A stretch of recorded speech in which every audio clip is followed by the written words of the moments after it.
Hello guys, आज हम बात करेंगे most IMP electrical MCQ for UGVCL के बारे में।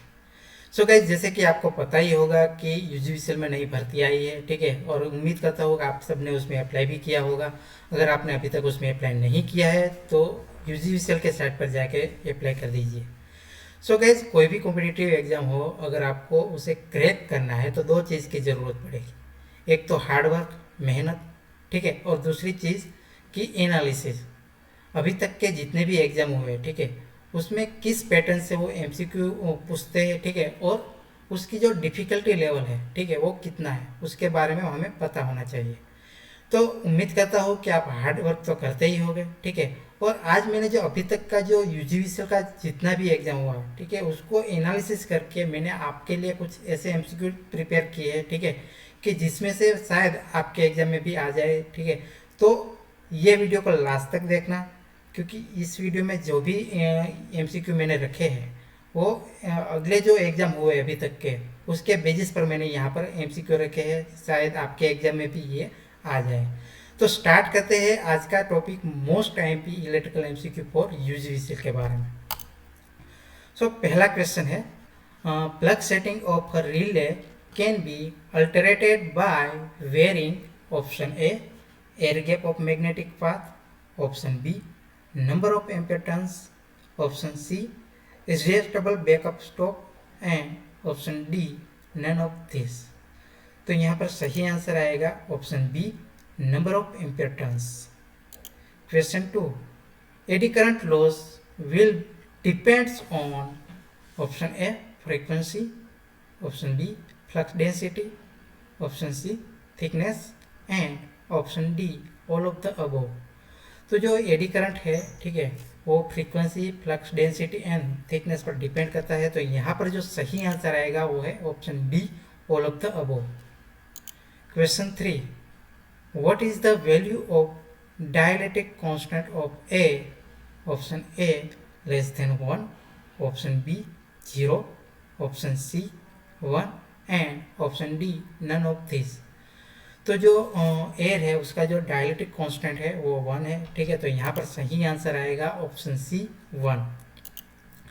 Question 4, the P type semiconductor impurities are also called as, option A acceptor impurities, option B donor impurities, option C either A और B, and option D none of this. तो यहाँ पर जो सही answer है वो है option A acceptor impurities. Question 5, maximum power transfer capability of transmission line can be increased by, option A parallel transmission line, option B using series capacitance, option C using bundle conductors, and option D all of the above. तो यहाँ पर जो सही answer है वो है option D, all of the above. Question 6, hysteresis loss will depends on, option A F यानी कि frequency, option B F square, option C F cube, and option D F raise to 1.6।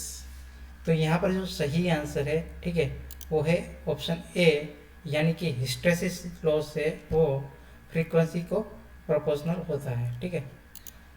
Question 7, if induction motor is direct switched on, then it will develop, option A 1.5 times their full load torque, option B 1.5 to 2.5 times their full load torque, option C 2.5 times their full load torque, and option D 1.5 to 5 times their full load torque। तो यहाँ पर जो सही answer है वो है option B 1.5 to 2.5 times their full load torque। Question 8, maximum power transfer in a transmission line can be obtained by, option A increasing voltage level, option B reducing reactance, option C either 1 or 2, and option D none of the above। तो यहाँ पर जो सही answer है वो है option C, either 1 or 2। Question 9, thin lamination are used in machine in order to reduce, option A eddy current losses, option B hysteresis losses, option C both 1 and 2 and option D copper losses. So machine में जो lamination है, ठीक है, वो AD current losses है उसको कम करने के लिए यूज होता है। तो यहाँ पर जो सही आंसर आएगा वो है option A, eddy current losses. Question 10, 3-point starter is used to start the option A series motor, option B shunt motor, option C compound motor and option D only B and C. So जो 3-point starter है वो shunt motor and compound motor को start करने के लिए use होता है। तो यहाँ पर जो सही आंसर आएगा वो है option D, only B and C. So guys, इस तरह के एमसीक्यू आपके एग्जाम में भी आ सकते हैं, ठीक है, तो इसे अच्छे से रीड करना और अगर आपको ये वीडियो अच्छा लगे तो इसे लाइक और शेयर जरूर करना। तो मिलते हैं एक नए वीडियो के साथ। जय हिंद, जय भारत।